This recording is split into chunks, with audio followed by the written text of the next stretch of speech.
ರೋಹಿಣಿ ಸಿಂಧೂರಿ ಮತ್ತು ಡಿ ರೂಪಾ ಜಗಳ ಬಗ್ಗೆ ಸುಪ್ರೀಂ ಕೋರ್ಟ್ ಕಳವಳವನ್ನು ವ್ಯಕ್ತಪಡಿಸಿದೆ. ಪರಸ್ಪರ ಕಚ್ಚಾಡುತ್ತಾ ವೃತ್ತಿ ಜೀವನ ಹಾಳು ಮಾಡಿಕೊಳ್ಳಬೇಡಿ, ಈ ರೀತಿಯಾಗಿ ಸಲಹೆಯನ್ನು ಕೊಟ್ಟಿದೆ ರೋಹಿಣಿ ಸಿಂಧೂರಿ ಡಿ ರೂಪಾ.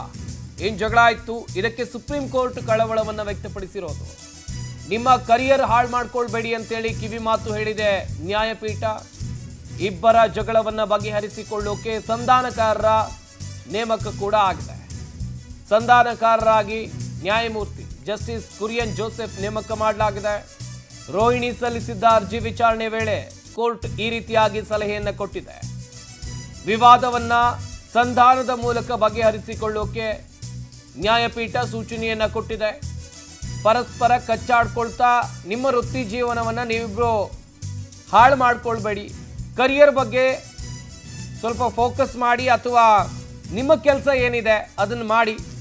ಇಬ್ಬರ ಜಗಳವನ್ನ ಬಗೆಹರಿಸಿಕೊಳ್ಳೋಕೆ ಇಲ್ಲಿ ಸಂಧಾನಕಾರರನ್ನು ಕೂಡ ನೇಮಕ ಮಾಡಿದೆ ಕೋರ್ಟ್. ಗಮನಿಸಬೇಕಾದ ವಿಚಾರ ಇದು. ಹಾಗೆಯೇ IAS ಅಧಿಕಾರಿ ರೋಹಿಣಿ ಸಿಂಧೂರಿ, IPS ಅಧಿಕಾರಿ ಡಿ ರೂಪಾ, ದೊಡ್ಡ ಮಟ್ಟದಲ್ಲಿ ಇವರ ಜಗಳ ತಾರಕಕ್ಕೇರಿತ್ತು.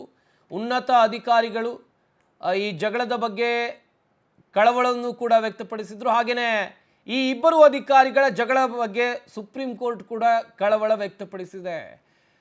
ಇಲ್ಲಿ ಕೋರ್ಟ್ ಹೇಳಿರೋದು, ಕಚ್ಚಾಡೋ ಮೂಲಕ ನೀವು ವೃತ್ತಿ ಜೀವನವನ್ನ ಹಾಳು ಮಾಡ್ಕೊಳ್ತಾ ಇದ್ದೀರಿ. ಇಬ್ರು ಕೂಡ ವಿವಾದವನ್ನ ಸಂಧಾನದ ಮೂಲಕ ನೀವು ಬಗೆಹರಿಸ್ಕೊಳ್ಬೇಕು ಅಂತೇಳಿ ಕೋರ್ಟ್ ಸಲಹೆಯನ್ನು ಕೊಟ್ಟಿದೆ. ಇದಕ್ಕಾಗಿ ಸಂಧಾನಕಾರರನ್ನಾಗಿ ನಿವೃತ್ತ ನ್ಯಾಯಮೂರ್ತಿ ಕುರಿಯನ್ ಜೋಸೆಫ್ ಅವರನ್ನು ಕೂಡ ಇಲ್ಲಿ ನೇಮಕ ಮಾಡಲಾಗಿದೆ. ಹೈಕೋರ್ಟ್ ಆದೇಶವನ್ನು ಪ್ರಶ್ನಿಸಿ ಸುಪ್ರೀಂ ಕೋರ್ಟ್ ಮೊರೆ ಹೋಗ್ತಾರೆ ರೋಹಿಣಿ ಸಿಂಧೂರಿ ಅವರು. ಮಾನನಷ್ಟ ಮೊಕದ್ದಮೆ ಎದುರಿಸುವಂತೆ ಹೈಕೋರ್ಟ್ ಆದೇಶಿಸಿತ್ತು. ರೋಹಿಣಿ ವಿರುದ್ಧ ಡಿ ರೂಪಾ ಮಾಡಿರುವಂತಹ ಮಾನನಷ್ಟ ಪ್ರಕರಣ ಆಯಿತು.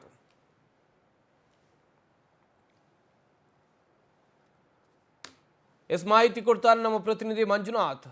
ದೂರವಾಣಿ ಸಂಪರ್ಕದಲ್ಲಿ ಜಾಯ್ನ್ ಆಗ್ತಾ ಇದ್ರೆ. ಮಂಜುನಾಥ್, ಗಮನಿಸ್ತಾ ಇದ್ವಿ, ಒಂದ್ ಕಡೆಯಲ್ಲಿ IPS, ಇನ್ನೊಂದು ಕಡೆಯಲ್ಲಿ IAS ಅಧಿಕಾರಿ ಇಬ್ಬರ ಜಗಳ ಜೋರಾಗಿತ್ತು. ಈಗ ಕೋರ್ಟ್ ಸಂಧಾನಕಾರರನ್ನು ಕೂಡ ನೇಮಕ ಮಾಡಿದೆ. ಯಾವ ರೀತಿಯಾಗಿ ಮುಂದಿನ ಹಂತದಲ್ಲಿ ಸಂಧಾನ ನಡೀಬಹುದು ಇಬ್ಬರ ಮಧ್ಯೆ?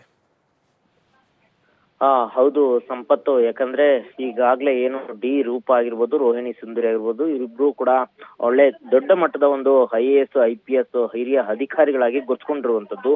ಸೊ ಇವರು ಸಾಕಷ್ಟು ಅಂದ್ರೆ ಸಾರ್ವಜನಿಕ ವಲಯದಲ್ಲಿ ಕೆಲಸ ಮಾಡುವಂತಹ ಹಿರಿಯ ಅಧಿಕಾರಿಗಳೇ ಇವರು ಈ ರೀತಿ ಕಚ್ಚಾಟದಿಂದ ಜನರಿಗೆ ಇವರು ಯಾವ ಒಂದು ಸಂದೇಶವನ್ನ ಕೊಡಲು ಹೊರಟಿದ್ದಾರೆ ಅನ್ನೋದು ಕೂಡ ದೊಡ್ಡ ಮಟ್ಟದಲ್ಲಿ ಚರ್ಚೆ ಆಗ್ತಿರುವಂತದ್ದು. ಸೊ ಹೀಗಾಗಿ ಒಬ್ರು ಯಾಕಂದ್ರೆ IAS ಮತ್ತೆ IPS ಅಂತ ದೊಡ್ಡ ಹುದ್ದೆ ಆಗಿದೆ. ಸೊ ಇವರ ಕೈ ಕೆಳಗಡೆ ಸಾಕಷ್ಟು ಸಾರ್ವಜನಿಕರು ಕೂಡ ಇವರನ್ನ ಗಮನಿಸ್ತಾ ಇರ್ತಾರೆ.